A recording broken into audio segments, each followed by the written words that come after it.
কনকনে ঠান্ডা উপেক্ষা না করে বুধবার সাত সকালে কংগ্রেস ছেড়ে তৃণমূল যোগ দেওয়া সাগরদিঘির বিধায়ক বাইরন বিশ্বাসের বাড়িতে আয়কর হানা। কে এই বাইরন? উপনির্বাচনে বাম সমর্থিত কংগ্রেসের হয়ে সাগরদিঘি উপনির্বাচনে জয়লাভ করেছিলেন কংগ্রেসের প্রার্থী বাইরন বিশ্বাস। তৃণমূলকে হারিয়ে অনেক আশা স্বপ্ন দেখেছিল পশ্চিমবঙ্গের কংগ্রেস বাইরনের হাত ধরে, কিন্তু এই বাইরন বিশ্বাসঘাতকতায় আজও কংগ্রেস বিধানসভায় শূন্য। সূত্রের খবর, তল্লাশি চালাতেই মঙ্গলবার রাতে আয়কর কর্তারা পৌঁছে গিয়েছিলেন মুর্শিদাবাদ। বুধবার ভোর থেকে কেন্দ্রীয় বাহিনী দিয়ে ঘিরে শুরু হয় অভিযান। বাইরনের বাড়ি, গুদাম, নার্সিংহোম, বিধায়কের একাধিক প্রতিষ্ঠানে একযোগে অভিযান চলছে। রঘুনাথগঞ্জে বাইরনের স্কুলেও তল্লাশি চালাচ্ছেন আয়কর দপ্তরের আধিকারিকরা। বিড়ি শিল্প, নার্সিংহোম ছাড়াও আরো বেশ কিছু ব্যবসার সঙ্গে তিনি জড়িত বলেই আয়কর দপ্তরের কাছে তথ্য রয়েছে। সেই সংক্রান্ত ব্যবসায়িক লেনদেনের হদিশ পেতেই আয়কর হানা বলেই সূত্রের খবর। জানা গিয়েছে, শুধু বাইরন নন, তাঁর ব্যবসা দেখভাল করেন যে ঘনিষ্ঠরা, তাঁদেরও জিজ্ঞাসাবাদ ও তাঁদের বাড়িতেও তল্লাশি চালাতে পারে আয়কর দপ্তর। বাম সমর্থিত কংগ্রেস প্রার্থী হিসেবে উপনির্বাচনে জয়লাভ করেছিলেন বাইরন। তার মাধ্যমে বিধানসভায় খাতা খোলে কংগ্রেস।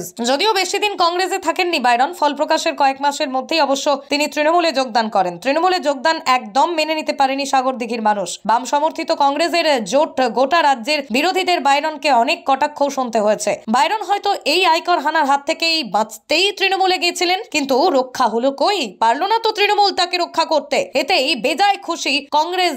বাইরনের বাড়িতে হানা আয়কর দপ্তরে দেখা গেছে কংগ্রেসের একাধিক নেতা সহ কামরুজ্জামান চৌধুরীকে। ফেসবুকে পোস্ট করতে দেখা গেছে বাইরন মির্জাফর, তার বাড়িতে হানা। ফেসবুক পোস্টেই বোঝা যায় বাইরনের বাড়িতে হানায় খুশি বিরোধী মহল।